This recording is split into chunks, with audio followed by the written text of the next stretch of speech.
नमस्कार दोस्तों, स्वागत है आपका हमारे YouTube चैनल हिंदू कुल में। इस वीडियो में हम बात करने वाले हैं महाभारत के युद्ध के बाद के समय की। कई सवाल हैं जिनके जवाब ज़्यादातर लोगों को नहीं पता है। आपके मन में भी ज़रूर ये सवाल आता होगा कि आखिर इस नरसंहार में जिंदा बचे लोगों का क्या हुआ होगा, उन्होंने इसके बाद क्या किया होगा, कौन वे लोग थे जो इस महायुद्ध में बच गए थे और जो मर गए थे आखिर उनके परिवारों का, उनकी पत्नियों का क्या हुआ होगा, उनके शवों का क्या हुआ होगा। आज हम इन्हीं सवालों से पर्दा हटाने वाले हैं और आपको इन सवालों के सटीक जवाब देने वाले हैं। महाभारत के युद्ध को कुरुक्षेत्र में लड़ा गया था। कौरवों और पांडवों की कुल 18 अक्षौहिणी सेनाएं थीं, जिनमें कौरवों की 11 और पांडवों की 7 अक्षौहिणी सेनाएं थीं।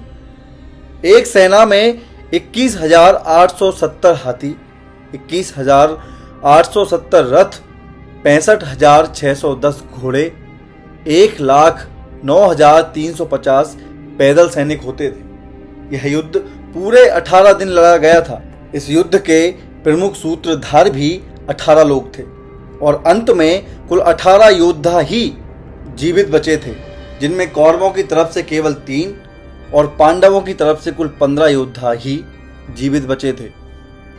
महाभारत युद्ध की समाप्ति के बाद कृतवर्मा, कृपाचार्य, युयुत्सु, अश्वत्थामा, युधिष्ठिर, अर्जुन, भीम, नकुल, सहदेव, सात्यकी आदि जीवित बचे थे। इसके अलावा धृतराष्ट्र, द्रौपदी, गांधारी, विदुर, संजय, बलराम और श्री कृष्ण इस महायुद्ध के बाद जिंदा रहे थे। महाभारत के प्रमुख सूत्रधार 18 लोग थे, जिनमें पहले धृतराष्ट्र, दुर्योधन, दुशासन, कर्ण, शकुनी, भीष्म, द्रोण, कृपाचार्य, अश्वत्थामा, कृतवर्मा, श्री कृष्ण, युधिष्ठिर, भीम, अर्जुन, नकुल, सहदेव, द्रौपदी एवं विदुर थे। पांडवों की तरफ से बड़े योद्धाओं में विराट और विराट के पुत्र उत्तर, शंख, श्वेत, सात्यकी के 10 पुत्र, अर्जुन पुत्र इरावन, द्रुपद, द्रौपदी के 5 पुत्र, धृष्टद्युम्न, शिखंडी आदि युद्ध में मारे गए थे। कौरव पक्ष के कलिंगराज, भानुमान, केतुमान, अन्य कलिंगवीर, प्राच्य, सौवीर, शूद्रक और मालव वीर आदि सभी मारे गए थे। लाखों लोगों के मारे जाने के बाद लगभग 24,165 कौरव सैनिक लापता हो गए थे। महाभारत युद्ध में जीवित बचे योद्धाओं में सबसे पहला नाम आता है कृपाचार्य का, जो कौरवों की तरफ से लड़े थे। महाभारत के युद्ध में कृपाचार्य बच गए थे क्योंकि उन्हें चिरंजीवी रहने का वरदान प्राप्त था। कृपाचार्य अश्वत्थामा के मामा और कौरवों के कुलगुरु थे। महाभारत युद्ध में कृपाचार्य कौरवों की ओर से सक्रिय थे। हिंदू धर्म के 7 चिरंजीवियों में से कृपाचार्य भी एक हैं, जो आज भी जीवित हैं। दूसरा नाम आता है अश्वत्थामा का। ये भी कौरवों की तरफ से ही लड़े थे। गुरु द्रोणाचार्य के पुत्र अश्वत्थामा के मस्तक पर अमूल्य मणि विद्वान थी, जो कि उसे दैत्य, दानव, शस्त्र, व्याधि, देवता, नाग आदि से निर्भय रखती थी। यही कारण था कि उन्हें कोई मार नहीं सकता था।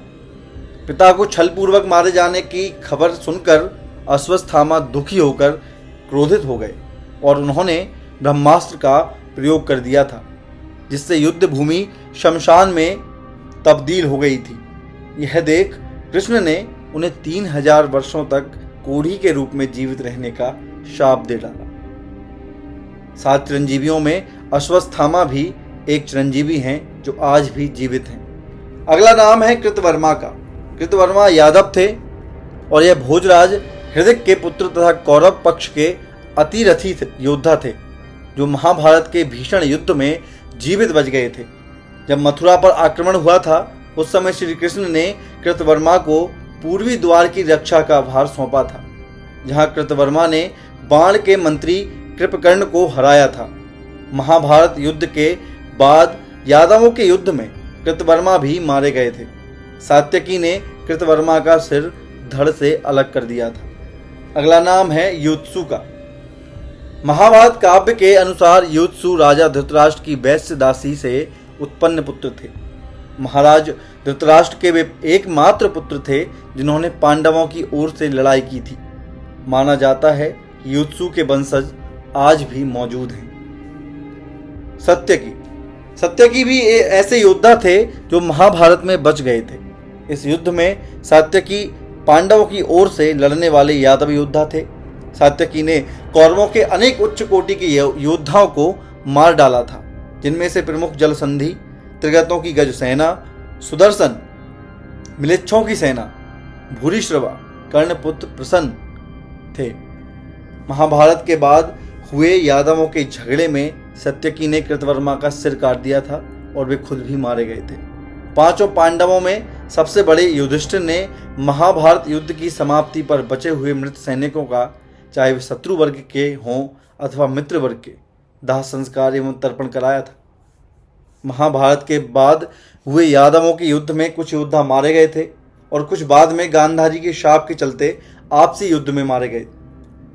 शाप के चलते श्री कृष्ण के कुल में भी आपसी युद्ध शुरू हुआ, जिसमें श्री कृष्ण के पुत्र आदि सभी मारे गए।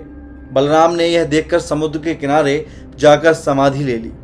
श्री कृष्ण को प्रभास क्षेत्र में एक वहेली ने पैर में तीर मार दिया था। धृतराष्ट्र और गांधारी ने पांडवों के साथ रहते रहते 15 साल गुजार दिए। तब एक दिन भीम ने धृतराष्ट्र और गांधारी के सामने कुछ ऐसी बात कही थी जिसे सुनकर उनके मन में बहुत शोक हुआ और दोनों वन चले गए। उनके साथ गांधारी, कुंती, विदुर और संजय भी वन में रहकर तप करने लगे। विदुर और संजय इनकी सेवा में लगे रहते थे और तपस्या किया करते थे। एक दिन युधिष्ठिर के वन में पधारने के बाद विदुर ने देह छोड़कर अपने प्राणों को युधिष्ठिर में समा दिया। फिर एक दिन जब धृतराष्ट्र और सभी अन्य गंगा स्नान कर आश्रम आ रहे थे, तभी वन में भयंकर आग लग गई। दुर्बलता के कारण धृतराष्ट्र, गांधारी व कुंती भागने में असमर्थ थे, इसलिए उन्होंने उसी अग्नि में प्राण त्यागने का विचार किया और वहीं एकाग्रचित होकर बैठ गए। इस प्रकार धृतराष्ट्र, गांधारी व कुंती ने अपने प्राणों का त्याग कर दिया। संजय ने यह बात तपस्वियों को बताई और वे स्वयं हिमालय पर तपस्या करने चले गए। युधिष्ठिर ने विधि पूर्वक सभी का श्राद्ध कर्म किया और दान दक्षिणा देकर उनकी आत्मा की शांति के लिए संस्कार किए। कई वर्षों तक पांडव राज्य सुख भोगने के बाद स्वर्ग चले गए। आपको ये जानकारी कैसी लगी, हमें कमेंट करके जरूर बताएं। ऐसे ही रोचक किस्से जानने के लिए हमारे चैनल को सब्सक्राइब करें और वीडियो को लाइक व शेयर करना न भूलें। धन्यवाद।